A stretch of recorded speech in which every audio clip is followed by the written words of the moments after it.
धारा विद्युत अध्याय का जो है पाठ समाप्त हो गया, मतलब कि जितना उसमें परिभाषाएं निगमन था समाप्त हो गया है। उस अध्याय का जो अध्याय भी समाप्त हुआ उसका महत्वपूर्ण प्रश्न जो कि पेपर में आया है और आता ही है, अनुगमन वेग की परिभाषा। इसका परिभाषा आता है कभी कभी एक आध अंक में, ये जो है यहाँ तक एक अंक के प्रश्न में आए हैं और ये जो प्रश्न है ये बड़े प्रश्न में आया है, जब निगमन कराया जा रहा था तब भी बताया गया।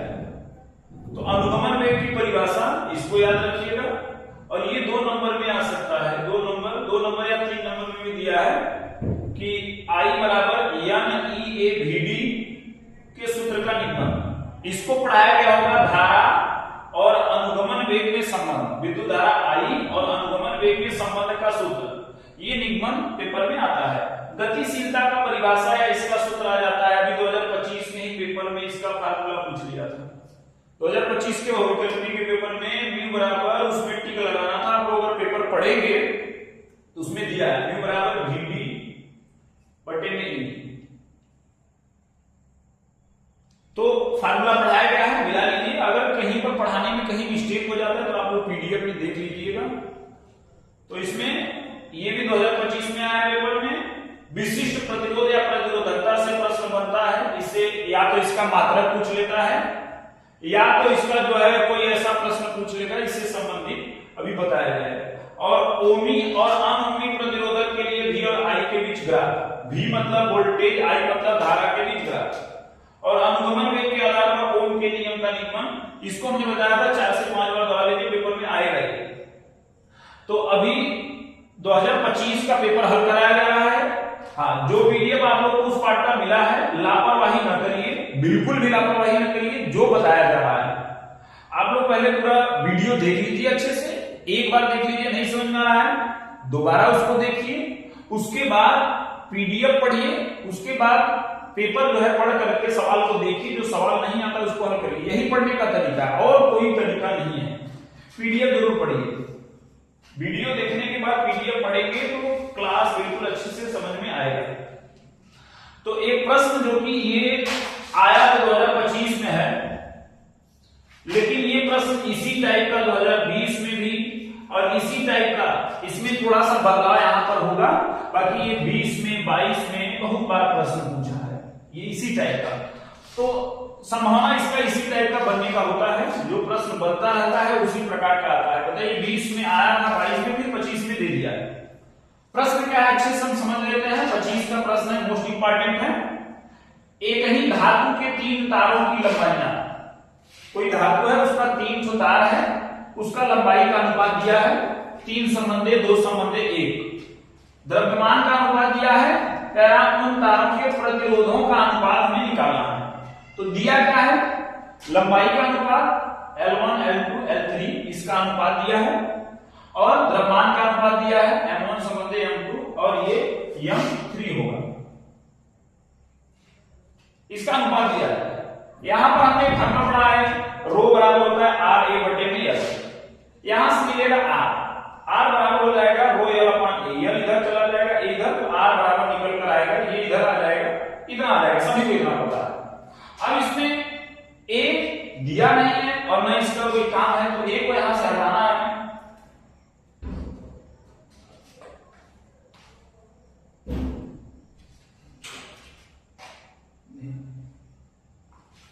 यहां पर एक फार्मूला होता है, इसको ट्रिक से याद करते हैं, M बराबर VD महावीर दुबे, इसका ट्रिक है याद करने का, महावीर दुबे। M बराबर VD, M का मतलब द्रव्यमान, V का मतलब आयतन, D का मतलब घनत्व है। यहां पर V का मतलब यहां पर आयतन है, आयतन की जगह पर हम लोग लिख सकते हैं A into L, आयतन V की जगह पर लिख सकते हैं A into L, D यहां पर घनत्व है। तो अगर यहां से हम A निकालेंगे, ये पढ़ाया गया होगा कि आयतन बराबर होता है क्षेत्रफल गुणे लंबाई। अगर यहां से A निकालेंगे तो L और D M के नीचे चला जाएगा, अर्थात A बराबर निकल कर आ जाएगा, ये नीचे चला जाएगा M के, M बटे L into D हो जाएगा। A बराबर इतना आ गया, अब इसमें रख देंगे, तो इसमें जब रखेंगे तो ये हो जाएगा रो L अपॉन A का मान इतना रख देंगे M और बटे में हो जाएगा L into D और इसको पलट देंगे। यहां पर एक बात ध्यान दीजिए कि ये परिभाषा याद कर लीजिएगा, इसके बाद जगह नहीं है तो इसलिए इसको साफ करेंगे। और ये फार्मूला भी इसको ये कम समझ में आवे, इसको 2 से 3 बार लिख कर दोहराइए, जो भी निबंध पढ़ाया जाए कम से कम 3 बार लिख कर दोहराइए। और ये पेपर में आया 2025 के, पढ़िएगा वो विकल्पी में। इससे संबंधित एक सवाल है, उसको देख लीजिए थोड़ा। इससे संबंधित इसका मात्रक पूछ लिया है, विशिष्ट प्रतिरोध या प्रतिरोधकता का मात्रक, इसको देख लीजिए, उसके बाद उसको बता दें। तो इससे 2 प्रश्न बना है। विशिष्ट प्रतिरोध का जो है मात्रक पूछ लिया है। विशिष्ट प्रतिरोध को रो से लिखते हैं, रो बराबर होता है RA बटे में L। R का मात्रक होता है ओम और इसका मात्रक होता है मीटर स्क्वायर, और नीचे हो जाएगा इसका मात्रक मीटर, ये कट जाएगा तो आ जाएगा ओम मीटर। तो इसका मात्रक निकल कर आ जाएगा भाई ओम, क्षेत्रफल का मात्रक मीटर, इसका मीटर, कट करके आंसर आ जाएगा ओम, 1 मीटर बचेगा, तो इसका मात्रक हो जाएगा ओम मीटर।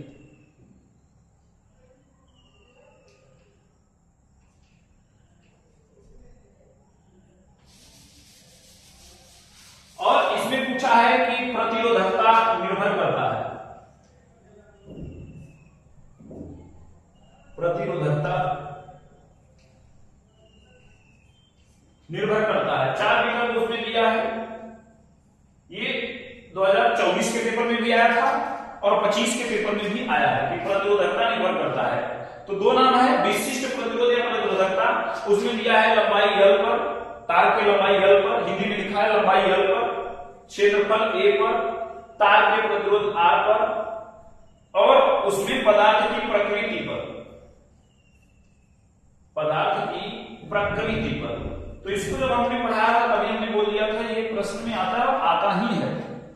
तो लंबाई पर निर्भर नहीं करता है, क्षेत्रफल पर निर्भर नहीं करता है, R पर निर्भर, प्रतिरोध पर निर्भर नहीं करता है, ये निर्भर करता है पदार्थ की प्रकृति पर।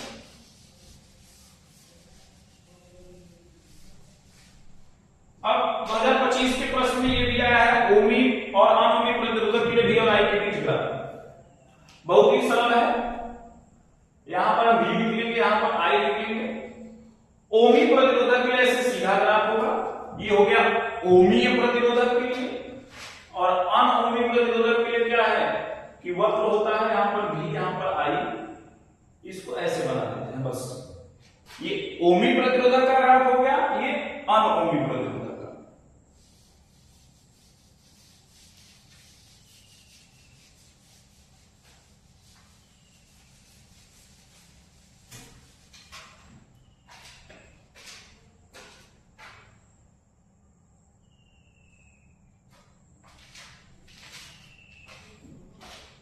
अब इसमें हम आगे देखते हैं, ये जो आधा जगह नहीं था इसलिए उसको बताकर हटा दिया गया। तो यहां पर सब समझ नहीं होंगे, यहां तक आ गया, ये बगल में इसके समझने के लिए लिखा है। अब इसको आगे बढ़ाते हैं तो यहां पर क्या हो जाएगा, यहां पर हो जाएगा R बराबर, ये ऊपर चला जाएगा L इंटू डी, तो हो जाएगा रो L गुणे, रो L है ऊपर चला जाएगा L इंटू डी, और बटे में क्या मिलेगा, यहां पर मिलेगा m, तो ये हो जाएगा रो L स्क्वायर और d, और बटे में हो जाएगा m, ये मिल जाएगा R। इसको हम फिर से समझ लेते हैं, हो सकता है किसी को ना समझ में आया हो। रो बराबर होता है R A बटे L, R बराबर यहां से निकाल लेंगे, इतना आ जाएगा। अब A इसमें ना तो दिया है प्रश्न में, ना तो पूछा है, A को हटाना है, तो उसका तरीका क्या है, m बराबर होता है V इंटू डी, द्रव्यमान बराबर होता है आयतन गुणे घनत्व, तो यहाँ V की जगह पर रखेंगे A इंटू L, यहां से A निकाल लेंगे, ये नीचे चला जाएगा, और ये पूरा मान यहां रख करके इसको हम बुढ़ा देंगे। अब हमें प्रतिरोध का अनुपात निकालना है, मतलब प्रतिरोधों का अनुपात।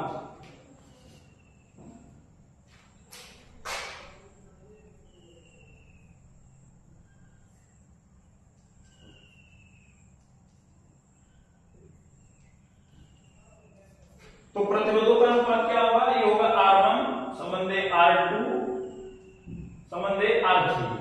भाई 3 तार है, प्रतिरोध अलग अलग होगा, तो R1 क्या होगा, यहां पर रो एक ही पदार्थ है, धातु एक है, तो रो नहीं बदलेगा, रो ही रहेगा, ये अलग अलग होगा तो हो जाएगा L1 का स्क्वायर, और ये घनत्व है, पदार्थ का घनत्व भी नहीं बदलता है, बटे में ये हो जाएगा M1। रो और डी, रो है प्रतिरोधकता, फिक्स होता है एक ही पदार्थ के लिए, नहीं बदलेगा, वो 1 2 नहीं लिखेंगे, ये भी नहीं बदलेगा।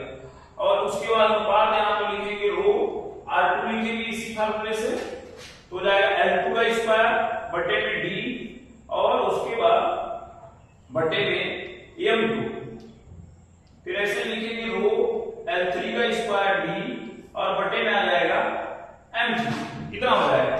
अब अनुपात में जो हर जगह रहता है वो अपने आप कट जाता है, तो यहां से रो और डी हर जगह सट जाएगा, मिलेगा यहां पर L1 का स्क्वायर बटे में M1, और संबंधे L2 का स्क्वायर बटे में M2,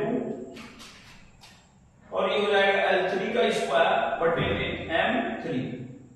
अब मान रखेंगे यहां पर ध्यान देना है, L1 की जगह पर हम 3 रख सकते हैं, L2 की जगह पर 2 रख सकते हैं, L3 की जगह पर 1 रख सकते हैं। तो यहां पर L1 की जगह पर हो जाएगा 3 का स्क्वायर बटे में M1 की जगह पर 1 रख सकते हैं, यहां पर हो जाएगा 1 अनुपाते, फिर उसके बाद यहां पर L2 की जगह पर क्या रखेंगे, L2 की जगह पर 2, तो हो जाएगा 2 का स्क्वायर बटे में M2 की जगह पर कितना रखेंगे, 2 हो जाएगा। अनुपात नहीं लिखा होगा समझ लीजिएगा, L3 कितना होगा, L3 1, और M3 कितना रखेंगे 3। तो इसमें क्या होगा कि ये अनुपात में ये हो जाएगा, यहां पर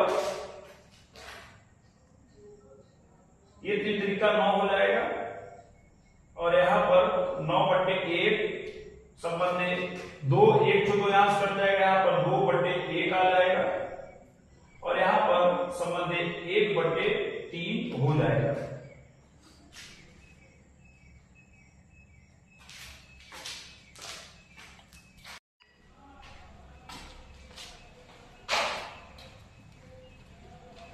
देखिए इसके आगे कैसे हल करेंगे, इसमें थोड़ा सा दिमाग कम काम करता है, तो मतलब कि नहीं आता है किसी को।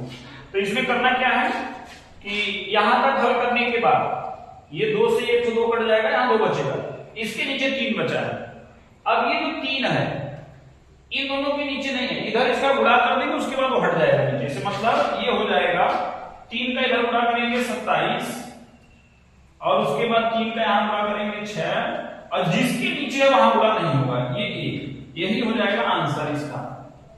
मतलब R1 संबंधे R2 संबंधे R3 बराबर इतना हो जाएगा। कहने का मतलब 3 का स्क्वायर यहां 9 लिखेंगे, 1 2 से 2 कट जाएगा, 2 बटे 1, यहां 3 बचेगा। अगर ये पूरा हट जाता तो संबंधे हो जाता, अनुपात हो जाता 9 संबंधे 2 संबंधे 1, लेकिन नीचे 3 है, इसको हटाना है, तो जिसके नीचे नहीं है वहां गुणा कर देंगे, ऊपर वाले में गुणा कर देंगे, नीचे से वो हट जाएगा। ठीक है, ऐसे ही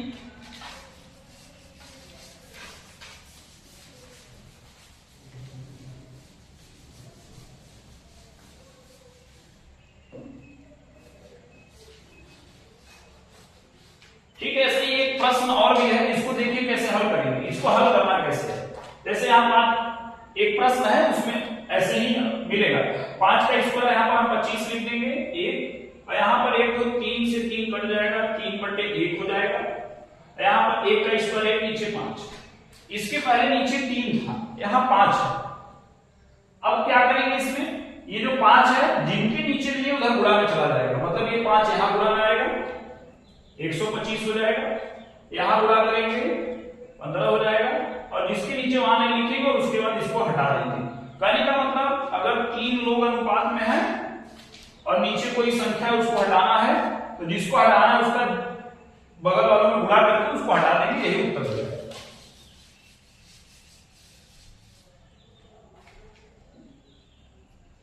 एक सवाल और देख लेते हैं, कह रहा है समान लंबाई के 2 तारों तांबे के तारों का व्यास का अनुपात दिया है, व्यास को हम लिखते हैं d से, मान लीजिए d1 संबंधे d2 दिया, 2 संबंधे, और d बराबर होता है, व्यास बराबर होता है 2 गुणे त्रिज्या।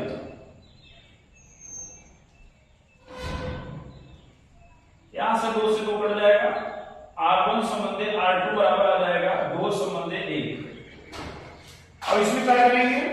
प्रतिरोधों का तुलना करना। तो हमने फार्मूला पढ़ा है रोरा बाई एल, मतलब रो बराबर आर ए बटे में एल। यहां से आर निकालेंगे तो आर बराबर हो जाएगा रो एल अपान ए, और ए बराबर अगर हम त्रिज्या लिखेंगे तो यहां पर हो जाएगा रो एल अपान ए, ए की जगह पर हो जाएगा पाई आर स्क्वायर, क्योंकि उसका जो अनुप्रस्थ काट का क्षेत्रफल होता है वो पाई आर स्क्वायर है। अब प्रतिरोध का इसी फार्मूले, इसी के आगे प्रतिरोध का अनुपात निकालना है तो R1 संबंधी R2 बराबर हो जाएगा, इसी से लिखेंगे रो L1, और समान लंबाई है तो L1 नहीं करेंगे, समान लंबाई है तो L1 नहीं करेंगे, रो L अपान ये हो जाएगा पाई R1 का स्क्वायर संबंधी रो L, लंबाई समान है, यहां पर हो जाएगा पाई R2 का स्क्वायर, जो हर जगह हट जाएगा। हर जगह क्या क्या है, रो एल पाई दोनों जगह हट जाएगा। नीचे मिलेगा 1 बटे R1 का स्क्वायर, और इधर मिलेगा R2 का स्क्वायर। R1 2 है, R2 1 है, मान रखेंगे हम